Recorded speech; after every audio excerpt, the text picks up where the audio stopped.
양승태 사법부 시절 재판거래 대상이 됐던 일제 강제징용 배상 소송 판결이 오늘 내려집니다. 판결에 따라 사법농단 수사와 한일 관계 등에 영향을 미칠 것으로 보입니다. 네, 한편 이재명 경기지사와 김경수 경남지사가 어제 경찰과 법원에 각각 출석했습니다. 관련 내용 유용화 한국외대 미네르바 교양대학교 초빙 교수 그리고 이호영 변호사와 함께 자세히 짚어보도록 하겠습니다.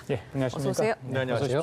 자, 오늘 대법원 전원 합의체에서 오후 2시에 이 강제징용 피해자 4명입니다. 4명이 신일본제철, 현재는 신일철 주금이라고 불리죠. 상대로 낸 손해배상 청구 소송 제3고심이 있습니다.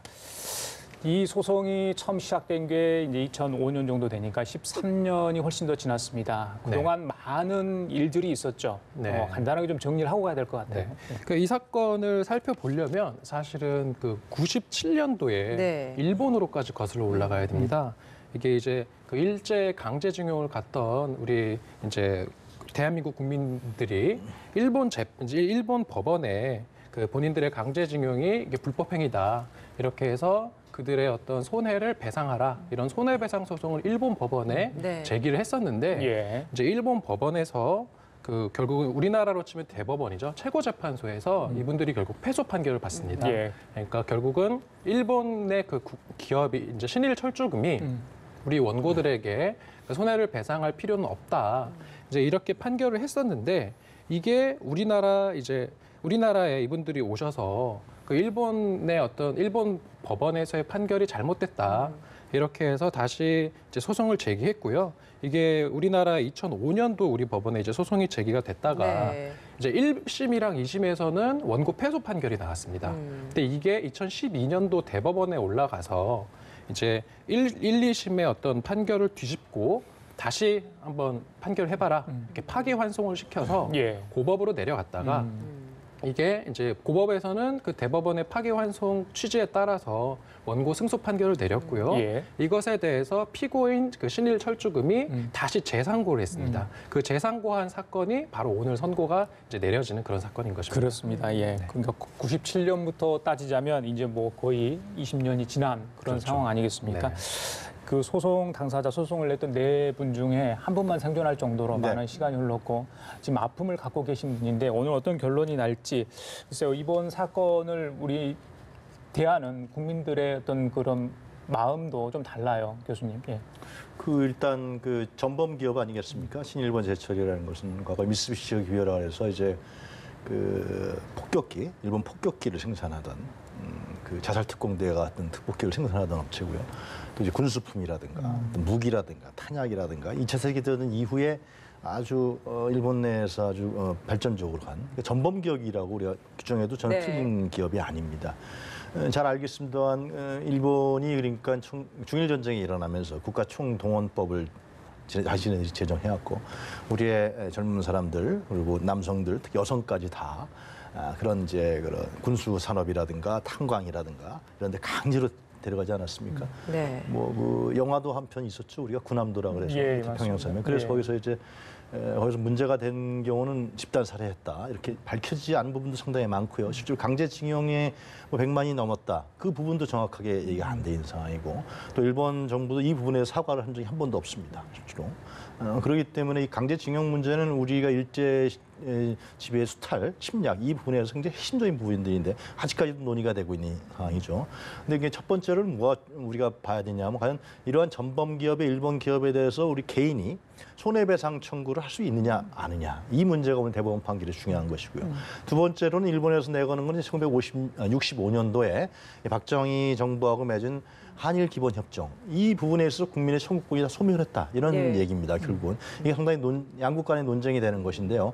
그 당시에 이제 3억 달러 무상으로 3억 달러 우리가 받고 그 다음에 약 2억 달러 차관으로 받으면서 좀 많은 국민들이 반대하는 가운데에서 1965년에 그 비준안을 통과시켰습니다. 여당 단독으로 했죠.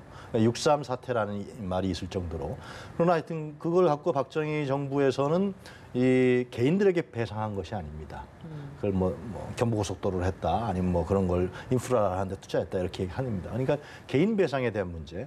그러니까 그 당시에 그 한일 기본협정을 자세히 들여다보면은 그 일본은 일제 식민지 지배를 불법이라고 보지 않았고 합법이라고 봤고요. 그 내용 문구를 보면은 그 다음에 두 번째로 중요한 것은 이제 국민의 어떤 청구권. 우리 청구권을 없다 이런 식으로 해갖고 이제 조문을 썼습니다. 네. 근데 우리가 이 부분에서 논의해야 될 사실은 뭐냐 하면은 국가가 과연 첫 번째는 국가가 그런 개인의 청구권을 소멸시킬 수가 있느냐 배상도 받지 못했는데 라는 문제가 우리한테 들어가는 것이고요. 두 번째로는 과연 일본이 그 당시에 한일 기본협정을 맺었을 때 자신의 식민지 지배가 불법이다. 그리고 침략이었다. 전범이었다. 이런 부분들이 인정을 안 했단 말이죠. 그래서 우리가 지금 예를 들면 신일본 제철이라든가 이렇게 그 피해자들이 대법원에 제소한 것은 결국은 이 전범 기업으로서 불법적으로 침략을 당한 이 부분에 대한 걸 제소했기 때문에 당연히 우리나라 국민으로서는 이걸 제소해야 될 성질이다라고 볼 수 있는 것이죠. 과거의 1, 2심 재판도 그렇고 대법원 판결 그리고 재상고심 이런 것들이 어떤 이유에서 패소 혹은 승소 판결을 내렸는지를 저희가 좀 반출을 해봐야 오늘 재판에서 어떤 결과가 나올지를 좀 예측을 해볼 수 있을 것 같아요. 과거에는 어떤 이유로 먼저 이제 패소 판결을 내렸던 1, 2심에서는 어떤 이유로 패소 이유를 내렸나요? 일단은 1, 2심에서는 이미 지금 이제 일본 최고재판소의 네. 그 판결 논리를 따라갔습니다. 결국은 그 한일 협정에 따라서 개인의 청구권이 소멸됐고, 그 다음에 지금 피고인 그 신일 철주금이 사실 그 당시 강제징용 당시에는 없던 회사지 않습니까? 네. 그 당시에는 구일본 제철이었는데 구일본 제철의 어떤 그런 책임을 지금 현재 그 설립되어 있는 신일 철주금이 승계했느냐 이 부분에 대해서 일본 법원은 이건 승계하지 않는다. 그리고 이미 승계하더라도 청구권 협정으로 개인의 손해배상 청구권은 이제 소멸한 것이다. 예. 이렇게 이제 일본 법원에서 판결했던 것이고 우리 법원에서 1, 2심에서도 그것을 그대로 받아들인 따라갔던 거네요. 거죠. 그런데 대법원에서 이것을 이제 파기를 했었던 것이고요. 이게 이제 오늘 다시 기존의 그 대법원의 어떤 그 논리를 따라갈 것인지가 사실은 오늘은 좀 쟁점이 될 것 같습니다. 예. 대법원에서는 그러면 승소 이유를 어떤 이유로 내린 건가요? 그러니까 우리 대법원에서는 결국 그 일본 판결이 결국은 그 일본의 한반도 식민 지배가 합법이라는 전제하에 예. 그러한 판결이 내려진 것인데 그것은 우리 법원에서 받아들일 수 없는 것이다. 네. 이렇게 아주 강하게 설시를 했고요. 그리고 이게 이제 문제된 대법원 같은 경우는 법률심이라고 해서 어떤 법률의 적용 부분만 이제 판단하는 것이거든요. 네. 결국은 개개인에 대해서 얼마의 손해배상 청구를 일본 기업이 해야 되는지 이런 것은 다시 하급심에서 판단을 해야 되는 것이어서 그 이제 그 고등법원으로 이제 파기환송을 했었던 것이고 고등법원에서 1인당 1억 원씩 이제 배상을 해라라는 판결을 했고 이에 대해서 다시 이게 법률적으로 합당한지를 오늘 어찌 보면 확인을 받는 그런 이제 선고가 이제 내려질 예정인 것입니다. 예. 파기환송심 재판부에서 대법원 결론을 그대로 받아들였고 그때 당시 피해자 1인당 1억 원씩 배상하라 이렇게 됐었지 않습니까? 거기에 대해서 일본 기업 그 신일 철주금이 이에 불복해서 재상고를 했고 오늘 그 결과가 나오는 거다 이런 과정인 것 같습니다. 네. 그 배상 결정이 내려져도 혹은 그렇지 않아도 후폭풍이 굉장히 크다는 게 대부분 분들의 이야기인 것 같습니다. 어떤 걸 저희들이 예상을 할 수 있을까요? 오늘 판결 결과를 가지고요. 저는 오늘 대법원에서 이제 제 생각은 전향적인 우리 국민에게 전향적인 결과가 나올 거라 여겨집니다. 이미 대법원에서도 그런 판결이 내려졌기 때문에 2012년도에 그렇기 때문에 현재 대법원 구성을 보더라도 대법관들 그런 전향적인 판결이 내릴 거라 생각하는데 저는 분명히 짚고 넘어갈 건 짚어가고 투테로로 가야 된다. 이 문제를 예를 들면 뭐 한일 간의 외교 간의 분쟁이 있다. 그래서 뭐 현 정부가 이것을 그냥 수리수리 그냥 표현이 어떻습니까? 유야무야. 예, 유야무야 하는 식으로는 하면 안 된다는 거죠. 그러니까 우리가 지금 한반도에서 일본의 지배 이 문제는 아직도 그 지배적 성향이 끝나지 않았다는 것을 이번 사건을 통해서 그리고 위안부 문제에서 드러나고 있는 것입니다. 예를 들면 남북 관계가 발전하고 예를 들면 북한에 대한 투자가 활성화되고 이럴 경우 또 일본이 어떤 태도를 보일지 알 수가 없는 겁니다. 항상 일본은 그래왔단 말이죠. 그래서 과거에 대한 이러한 일본의 불법적이고 침략적이고 수탈에 따라서 우리 국민들이 피해받은 것을 우리 국민이 외교 관계라는 걸 이유로 그것을 예를 들면 그걸 우야무야 한다든가 그걸 좀 넘어간다든가 이러면은 이것은 국민을 위한 외교가 아닌 것이죠. 예. 누굴 위한 외교라는 측면이 외교라는 것은 국민의 이익을 보호하고 국민의 이해관계를 반영하는 것이 외교의 가장 기본적인 것인데 그래서 저는 대법원에서 어떤 판결이 나오더라도 이 예. 문제에 대해서 우리 정부가 분명하게 국민적 입장에서 입장을 취해야 된다. 예. 그리고 외교 문제에 있어서 다른 거 있지 않겠습니까? 한미일 삼각동맹 문제라든가 경제 문제라든가 동북아시아에서 평화 문제 이런 문제는 투태로 가면 되는 거예요. 근데 이거는 그대로 가야 되는 것이죠. 이것을 인정하면 안 된다라고 알겠습니다. 생각합니다. 예. 네, 일본에서 지금 계속 주장을 하고 있는 것이 만약에 이제 파기시키는 판결이 나오게 된다라고 하면 우리는 국제사법재판소에 제소를 할 것이다라고 이야기를 하고 있어요. 근데 이게 우리 정부의 동의가 없으면 사실 재판부에 제소를 할 수 없다라고 하는데 그럼에도 불구하고 이런 발언을 하는 건 저희가 어떤 의도라고 볼 수 있겠습니까? 이건 뭐 상당히 어떤 협박성도 좀 있는 것 같고요. 근데 저는 일본이 국제사법재판소를 얘기하는데 먼저 저 문제부터 좀 따져야 될 것 같아요. 독도에 대한 문제. 대한제국 시대 고종황제가 대한제국 칙령으로 우리 독도가 우리 땅인 걸 발표했었고요. 그다음에 울산능약 1905년도에 그것도 결국은 역사적 사실로 밝혀졌습니다만 고종황제의 도장이라든가 각부 대신들의 도장을 일본이 탈취해서 그 울산능약 찍은 거 아니겠습니까? 결국은 이거 국제법 위반이에요. 결국은 이런 문제부터 따져야 되는 것이고요. 예. 이 부분에 대해서 만약에 제소한다 그러면 뭐 지금 말씀하신 대로 양국의 동의가 있어야 된다는 것인데 저는 이번에 그 한일 협정 문제 이 부분도 과연 일본이 침략 배상을 했느냐 안 했다라는 겁니다. 일본이 침략 배상을 하고 사과한 나라는 필리핀하고 제가 알기로는 미얀마하고 남베트남 한 4개국밖에 안 돼요. 다른 데는 다 경제협력이니 뭐니 해서 사실 1965년도에 박정희 정부가 맺은 이 한일 기본협정도 침략에 대한 배상이 아니라 실제로 경제적인 지원으로 그냥 넘어가 버렸단 말이죠. 예, 그래서 예. 국민들이 상당히 반대했던 것인데 그런 부분부터 명확히 따져볼 필요가 있다라는 생각이 듭니다. 한국 최고법원의 이 판결이 일본 기업을 강제할 수는 있습니까? 이 부분이 좀 원초적인 질문일 수도 있겠는데 어떻습니까? 그러니까 이게 사실은 가장 큰 문제가 될 수 예, 있는데 결국 지금 이 손해배상 소송이라는 거는 법률적으로 표현하면 이행소송이라고 하거든요. 그 당사자의 이행을 청구하는 겁니다. 네. 여기에서의 그 이행이라는 거는 돈을 지급하라라는 그렇죠. 거거든요. 손해배상금을 지급하라. 근데 문제는 피고가 법원의 판결에도 불구하고 지급을 안 하면 결국은 승소한 원고 입장에서는 강제 집행을 해야 되는 문제가 되는데 지금 앵커께서도 말씀하셨지만 이 강제 집행이 안 될 수도 있는 거거든요. 이게 우리나라 이제 에 들어와 있는 예를 들어서 제가 좀 찾아보니까 2012년도 기준으로는 그 신일철주금이 우리나라 포스코에 지분이 있더라고요. 그럼 그러한 지분이 있다면 우리나라 기업에 가지고 있는 지분이기 때문에 예. 우리나라에서 강제 집행이 가능한데 만약에 지분이 지금 없다. 그러면 결국 일본으로 넘어가서 일본 현지에서 강제 집행을 해야 되거든요. 그럼 강제 집행을 일본에서 하려면 여기에서 큰 문제가 결국 일본 법원에서 우리 대법원 판결의 효력을 인정을 해줘야 됩니다.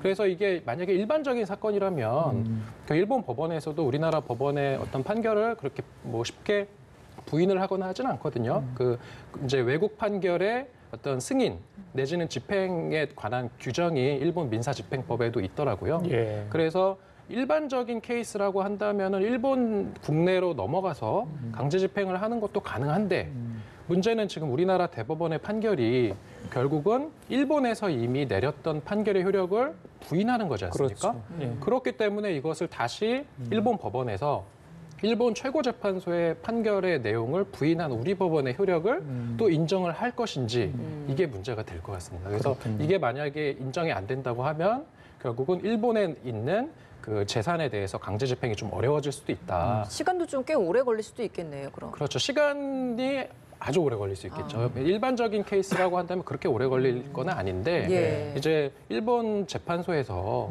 그 우리나라 대법원의 어떤 판결문을 기초로 그쪽에서 집행문을 부여하는 데 있어서 예. 아마 차일피일 미룰 가능성이 매우 높다. 만약에 승소를 했는데 지금 소송 당사자 중에 3분이 사망을 했잖아요. 네. 만약에 그거 잘 돼가지고 배상 결정이 났다 하면 네. 그 사망과 상관없이 그 유족들에게 전달이 될 수 있는 겁니까? 그렇습니다. 왜냐하면 손해배상 청구권은 예. 이제 우리나라 법에 의하면 상속이 되니까요. 그 유족이 그 손해배상 청구권의 인정을 받아서 예. 상속을 받은 것을 행사를 해서 예. 이제 일본에서도 집행을 하거나 일본에서 집행이 안 된다면 우리나라 재산에서도 뭐 집행하는 것은 문제가 없을 그러면 것으로 나머지 분들, 그러니까 강제징용 피해자분들 굉장히 많잖아요. 네. 그분도 이번 판결을 보고 나서 소송을 제기할 거 똑같은 그 배상 이상 판결을 얻을 수 있는 거고. 그럴 가능성이 있기 때문에 예. 사실은 그 신일철주금에서도 고민스러울 부분이 그렇죠. 이번에 원고 4명을 상대로 자신들이 패소한 거 그것을 자신들이 그냥 이제 받아들여서 예, 예. 이분 4분들한테 손해배상금을 지급하면 신일철주금은 분명히 그 생각할 겁니다. 아, 이것을 보고 나머지 한국 국민들 그 몇십만, 몇백만이 될지 모를 그 국민들 또는 그 유족들이 예. 이 판결을 보고 다들 소송을 제기하는 경우에 자신들이 질 그 책임을 감당할 수 없을 거거든요. 예. 그래서 사실은 어떤 지금 신일철주금이 이게 이행을 협조하지 않을 가능성이 매우 크다 이렇게 보이는 거죠. 알겠습니다. 예. 네, 사실 이 사태가 주목됐던 것이 사법농단 네. 관련된 비리가 폭로가 되면서였습니다. 임종원 전 차장이 특히 이 사건을 가지고 거래를 하는데 책임적인 역할을 했다라는 혐의로 지금 또 구속이 된 상태고 구속 이후에 2번째 소환 조사를 또 받았는데 2번 모두 일단은 아무런 발언을 하고 있지 않다라고 합니다. 예. 어떻게 봐야 되는 겁니까? 그러니까 이 사건이 국내에서도 지금 사법농단 수사가 지금 진행되고 있지 않습니까? 그 사건하고 또 결합돼 있다는 거죠. 결부돼 있다. 그것은 결국 박근혜 정부와 결합돼 있다는 것입니다. 그러니까 박근혜 정부가 외교적 마찰을 뭐 그런 문건도 발견된 거로 알고 있는데요. 외교적 마찰의 소지가 있기 때문에 이 사건의 대법원 판결이 지금 5년째 이제 오늘 내려지는 거 아니에요? 예. 이제 그것을 지연시켰다.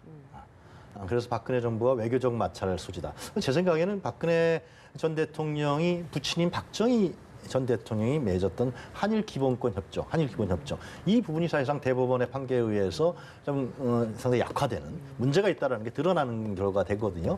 그런 측면에서 아마 그러한 정치적인 생각 같지 않아요. 예. 그것을 이제 양승태 대법원장이 상고법원이라는 자신들이 기득권을 취하려고 하는 상고법원이라는 거로서 정권에서 부담스러운 측면들을 좀 지연시키거나 약화시키려고 하는 이런 그래서 김기춘 비서실장 뭐 얘기도 나오는 것 같고요. 우병호 전 수석도 얘기 나오는 것 같고 그런 상황인 것 같습니다. 예, 이 변호사님, 그 구속 적부심을 신청하지 않는다고 그래요. 근데 검찰에서 이렇게 수사에 비협조적이건데 구속 기간이 있잖아요. 그 안에 계속 이렇게 진술을 거부한다. 그러면 검찰 쪽에서는 어떤 식으로 좀 조사를 해야 되는 겁니까? 일단은 이제 검찰에서 최장으로 구속할 수 있는 기간은 최장 20일입니다. 그렇잖아요. 예. 근데 그 20일 안에 반드시 기소를 해야 되는 상황이고요. 만약에 기소 못하면은 다시 풀어줘야 되기 때문에 예. 사실은 검찰 입장에서는 지금 수사를 좀 신속하게 진행을 해야 되는데 그 이제 임 전 차장이 결국은 입을 열지 않겠다. 왜냐하면 당시에 법원 행정처장이지 않습니까? 그 윗선이라는 것은 결국은 이제 당시 대법원장들인데 이들에 대해서 만약에 본인이 입을 열어서 실제로 사법농단을 한 것이 밝혀진다면 우리나라 사법부 역사상 가장 치욕스러운 아마 사건이 될 것이어서 지금 뭐 이제 임 전 차장 입장에서는 쉽사리 입을 열지 않을 것 같고 수사기관 입장에서는 뭐 최대한 임 전 차장의 입을 열기 위해서 예. 수사를 이제 몰두할 것으로 그렇게 보입니다. 근데 여기서 궁금한 점이 드는 네. 것이 임 전 차장 증언 말고는 뭐 중요한 증거 같은 걸 따로 구할 수 있는 방법은 없는 것인지 왜 임 전 차장이 입을 열지 않으면 윗선 수사가 어렵다라고 이야기를 하는 것인지 이것도 궁금합니다. 사실 이게 이제 특별재판부 논의랑 조금 연결이 될 수 있어요. 이게 결국은 범죄 혐의를 입증을 하려면 예. 증거가 있어야 되지 않습니까? 그러면 증거를 확보하기 위해서는 이제 임의 제출이라고 해서 당사자의 협조를 받아서 어떤 증거를 확보하는 방법도 있지만 그게 안 되면 강제 수사. 결국은 법원이 발부한 그 압수수색 영장을 가지고 예. 이제 증거 자료를 확보해야 되는데 지금 최근에 그 영장 전담부에서 그 대부분 보면은 압수수색 영장 다 기각시키지 않습니까? 예. 그래서 결국은 수사기관 입장에서는 그 범죄 혐의를 입증할 자료 확보에 아주 어려움을 겪었고 예. 그러다 보니까 다시 돌아와서 임 전 차장의 진술에 예. 좀 의존할 수밖에 없는 그런 좀 어려운 수사 상황인 것으로 보입니다. 알겠습니다. 자, 이재명 경기지사 그리고 어제 이제 경찰에 출석해서 10시간 넘게 조사를 받았습니다. 친형 강제 입원, 정신병원 강제 입원 이 부분을 집중적으로 이야기를 했다고 합니다. 나머지 부분에서는 진술서를 대신하겠다 이렇게 해서 좀 이 부분에 대한 언급을 하지 않았다고 하는데 그래서 이런 관례가 뭐 경찰 쪽에 있는지 모르겠습니다만은 이재명 지사의 수사 과정 어떻게 좀 지켜보고 계세요? 이재명 지사가 어제 이제 출두하면서 경찰이 좀 오버한 것 같다 그런 식의 그 이야기했죠. 얘기를 일부 경찰이. 했고요. 예. 여러 가지 정치적 해석을 나올 수 있는 발언도 좀 한 것 같은데요. 저는 이 문제는 이재명 지사의 사실 개인의 문제가 큰 것이죠. 뭐 여배우 스캔들 문제도 있을 것이고 아마 선거법 위반에 대한 문제도 있을 것이고 성남의 뭐 조폭 연루설 여러 가지 부분들이 이제 합쳐서 지금 경찰 수사를 받고 있는 거 알고 있습니다. 근데 그것을 예를 들면은 현 정부가 방기한다든가 경찰 수사를 예를 들면은 좁힌다든가 이렇게 되면 그건 말이 안 되는 것이죠. 이것은 이재명 지사가 정권 출범 이전부터 있었던 여러 가지 문제들이기 때문에 이것은 결국 이재명 지사 개인이 책임지고 해결할 수밖에 없는 부분입니다. 여권 내에서는 여러 가지 이견이 있는 걸로 알고 있지만 그러나 이 문제를 너무나 현 정권의 정치적인 문제로 확대 해석하거나 그런 건 이재명 지사가 좀 오버하는 것 같고요. 어차피 이재명 지사가 개인적으로 해결해서 이 문제는 경찰과 검찰 또 나중에 뭐 더 올라간 법원의 판결까지 받으면서 이 과정을 거쳐야 정확하고 또 분명하게 해결될 수 있는 성질이 아니냐 그런 생각이 듭니다. 10시간가량 조사를 했는데 일단 경찰이 재소환할 것인가도 궁금하고 재소환한다고 해도 재출석하지 않겠다라는 발언을 어제 나오면서 했거든요. 네. 뭐 여기에 대한 강제성은 없는 겁니까? 일단은 재소환이라는 것 자체는 결국은 임의 출석이라고 하거든요. 당사자의 협조를 구하는 거고요. 예. 어제 뭐 수사를 이제 언론에 많이 보도가 됐는데 제가 보니까 그 진술서로 자신의 진술을 대체하겠다 이런 예. 표현이 있더라고요. 예, 맞습니다. 이미 또 많이 가지고 왔다고 했었죠. 그렇죠. 사실은 그 경찰에 출석한다는 것의 의미는 그 수사관 앞에 앉아서 그 피의자의 진술을 받는다라는 건데 내가 하고 싶은 진술은 하고 내가 하기 싫은 부분에 대해서는 내가 준비해온 진술서 제출하는 걸로 대체하겠다.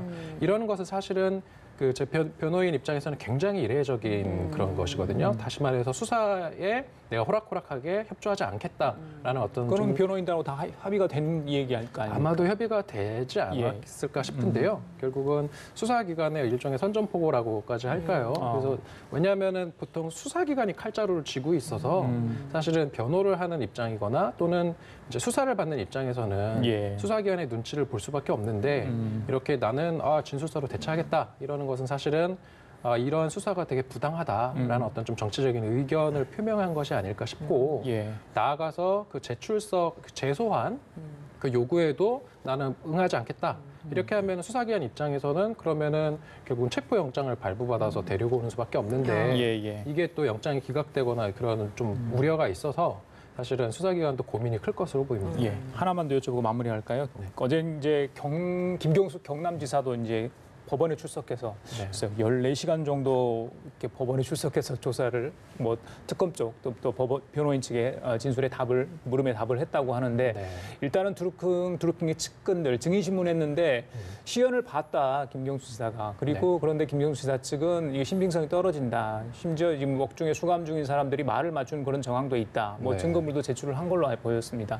자 어제 그 재판 법원 상황 어떻게 보셨어요? 네, 그 보니까 지금 김경수 지사가 받고 있는 혐의는 그 드루킹 일당과 공모해서 그 네이버, 뭐 다음 등의 포털 사이트에 그 댓글들이 있는데 이 댓글들의 그 뭐 좋아요 또는 비추 이런 것들을 이제 기계적으로 달아서 어떤 업무를 방해했다는 그런 혐의거든요. 근데 이게 참 재밌는 게 드루킹 측은 그 이제 댓글 조작 사건 혐의를 인정을 하고 있고요. 그다음에 김경수 지사 측은 이제 부인을 하고 있는데 그 어제 그 이제 증인 신문이 이제 진행이 됐어요. 예. 그래서 그 증인으로 나왔던 그 서유기 박모 씨가 그 출석해서 진술을 한 게 제가 좀 보니까 그 킹크랩의 시연을 했다고 생각하느냐라는 그 검찰 측의 예. 질문에 대해서 그렇다. 그러니까 김경수 지사가 킹크랩의 시연을 봤다라고 자기가 직접 본 건 아니고 본 것이라 생각한다. 이게 왜냐하면은 그 서유기 박모 씨 같은 경우는 김경수 지사가 와서 브리핑을 하다가 예. 그 킹크랩 부분이 나왔을 때 드루킹이 김경수 지사 빼고 다 나가라. 예. 이렇게 해서 본인은 나왔다는 거예요. 그러면은 서유기 박모 씨 그 증언에 의하더라도 본인이 직접 본 것은 아니거든요. 그러니까 변호인 역시도 그 부분을 집중적으로 공략을 해서 직접 본 것도 아니고 그다음에 어떤 드루킹과 서유기 박모 씨들이 옥중에서 본 자신들끼리 어떤 서신 교환을 통해서 변호인이 같지 않습니까? 그래서 어떤 진술을 좀 조작한 것이다. 이런 식으로 서유기 박모 씨와 그다음에 다른 증인의 이게 검찰 측에서 이제 그 신청한 증인이거든요. 검찰 측 증인의 어떤 답변의 신빙성을 탄핵을 한 것으로 보입니다. 앞으로도 이거 두고두고 재판 과정에서 좀 이렇게 논란이 될 것 같아요. 양측의 주장이 너무나 갈립니다. 네, 그러나 하여튼 뭐 지난번에 구속영장이 기각되지 않았습니까? 김진경 서지사 측에서 이것을 말을 맞춘 것이다. 이번 재판에서 또 어떻게 말이 다 똑같느냐 이렇게 주장하고 있기 때문에 그러나 하여튼 이건 문제는 상당히 정치적 도덕적으로 상당히 심각하죠. 만약에 이것이 유죄가 나온다 그러면 법원의 판결을 기다려봐야 될 것 같습니다. 알겠습니다. 지금까지 유용화 한국외대 미네르바 교양대학 초빙 교수 이호영 변호사 두 분과 함께 얘기 나눠봤습니다. 말씀 감사합니다. 고맙습니다.